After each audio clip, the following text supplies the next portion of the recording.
तारीख को आपने ली थी, 12 तारीख को अभी मंत्रिमंडल का गठन हुआ नहीं था, सिर्फ चीफ मिनिस्टर थे और डिप्टी चीफ मिनिस्टर थे।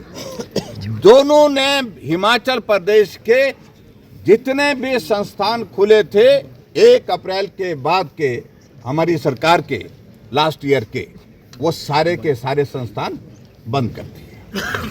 यानी कि पूरे फाइनेंशियल ईयर जो हमारा लास्ट ईयर का था, जिसके लिए बजट प्रावधान किया था हमने, बजट प्रावधान के बाद संस्थान खोले थे, उन संस्थानों को आपने हिमाचल प्रदेश में बंद किया। पहला प्रश्न ये होता कि नीड बेस का आपने असेसमेंट किया है कि नहीं किया है? किया ही नहीं। 11 तारीख दिसंबर को शपथ लेते हैं, 12 दिसंबर को वो सारे संस्थान बंद करने की आप उनकी डिनोटिफिकेशन की जो है वहां से आपने अनाउंसमेंट करते हैं। मतलब सीधा राजनीतिक मकसद के साथ इन्होंने जो फैसला लिया, हिमाचल प्रदेश में भारतीय जनता पार्टी की सरकार द्वारा खोले गए संस्थान बंद करने का हमने फैसला लिया, पहली बात। और जहां व्यवस्था परिवर्तन की बात मैं कह रहा हूं कि व्यवस्था का पतन तो इस कदर हिमाचल प्रदेश में हुआ है जिसका जवाब देते नहीं बन पा रहा है। अब जब आज हमने देखा 1094 जो है प्राइमरी स्कूल बंद किए, क्या ये हकीकत है हिमाचल प्रदेश में कि 1094 स्कूल में एक भी बच्चा नहीं था? ये हो ही नहीं सकता है। और बाद में जवाब देने के लिए शिक्षा मंत्री महोदय जी ने कोई पर्ची दी और कहा कि 600 स्कूल में बच्चे नहीं थे। ये भी संभव नहीं है। मैं 5 वर्ष, ये तो अभी 2 वर्ष कार्यकाल हुआ, मैं 5 वर्ष तक हिमाचल प्रदेश में मुख्यमंत्री रहा। बच्चों की संख्या हो सकती है, कम हो सकती है, 5 हो सकते हैं, 10 हो सकते हैं, 15 हो सकते हैं, ये हो सकता है, लेकिन ये संभव ही नहीं है कि 1094 स्कूल में बच्चे ही नहीं थे। ये मुख्यमंत्री ने कितना गैर जिम्मेदारी के साथ जवाब दिया कि बच्चे ही नहीं थे, मास्टर थे और बच्चे नहीं थे।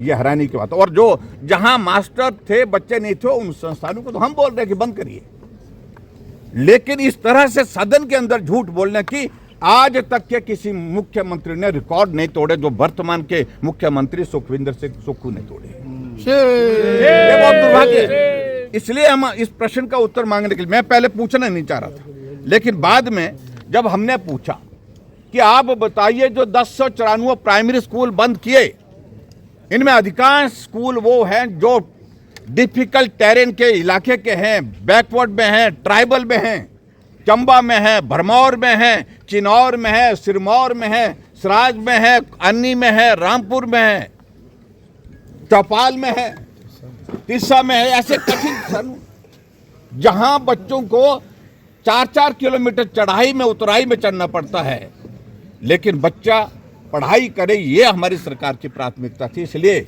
वीरभद्र सिंह जी अंतिम कार्यकाल में भी एक बात कहते थे, ये हिमाचल के एक बच्चे के लिए भी अगर मुझे स्कूल खोलना पड़े तो मैं स्कूल खोलूंगा। विधानसभा के अंदर का, और विधानसभा के अंदर का हमने, कोई बच्चा बिना शिक्षा के नहीं रहना चाहिए। लेकिन उसके विपरीत, क्योंकि राजनीतिक प्रतिशोध, क्योंकि वीरभद्र सिंह के जो शब्द होते थे उससे विपरीत सुक्खू जी जिंदगी भर चलते रहे और आज भी उसी तरह से ही चल रहे हैं। जो उन्होंने किया उसके विपरीत उसको अंडू कैसे करना है, उसके विरोध में कैसे चल सकते हैं, वो आज भी कर रहे हैं। इसलिए हमने आज जब प्रश्न पूछा, सब साथियों ने भी पूछा, पहली तो बात कही कि नीड बेस्ड का इसको वो इलेबोरेट नहीं कर पाए। उनके विधानसभा क्षेत्र में ना IPH का डिवीजन खोला था, डिनोटिफाई कर दिया सरकार आने के बाद, लेकिन 4 महीने के बाद फिर से वो खोल दिया गया। क्या वहाँ की पॉपुलेशन बढ़ गई? क्या 6 महीने में 4 महीने में वहाँ पर पॉपुलेशन बढ़ गई? जो हमारा दिया हुआ संस्थान वो किस वजह से डिनोटिफाई किया, और जो आपने नया डिवीजन वहाँ पर खोला वो किस वजह से आपने नोटिफाई किया? कोई मॉरल एथिक्स होने चाहिए, मॉरल ग्राउंड होना चाहिए। ये आपको कहूँ कि मैं, ये परिस्थिति है हिमाचल प्रदेश के मुख्यमंत्री की, और यही स्थिति हमें कह रहे हैं कि आपने इलेक्शन से पहले खोले, आपने देहरा में क्या किया? इन सारी बातों का जवाब है आपके पास।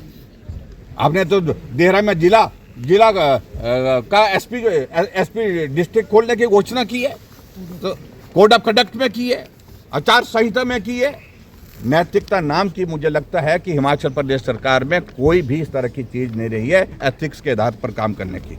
और हमारा प्रश्न तो इसी बात को लेकर के प्रमुख रूप से कि वो बच्चे जो स्कूल आपने 1094 स्कूल बंद किए, उन बच्चों को आपने कहाँ से वो घर बैठने के लिए पढ़ाई से महरूम कर दिया, वो पढ़ाई छोड़ करके घर बैठ गए, ये परिस्थिति बनी है। इसलिए मैं आप सबके बीच में इस सारी बात को लेकर के यहाँ पर सभी सदस्यों की ओर से हम वॉकआउट करके आए हैं और भारतीय जनता पार्टी इस मामले को लेकर के सदैव लड़ती रहेगी। जो बदले की भावना से संस्थान बंद किए हैं उस पर हम अंत तक लड़ते रहेंगे। सर, प्रतिशोध का आपने जिक्र किया, किस तरह का प्रतिशोध हो सकता है? राजनीतिक प्रतिशोध।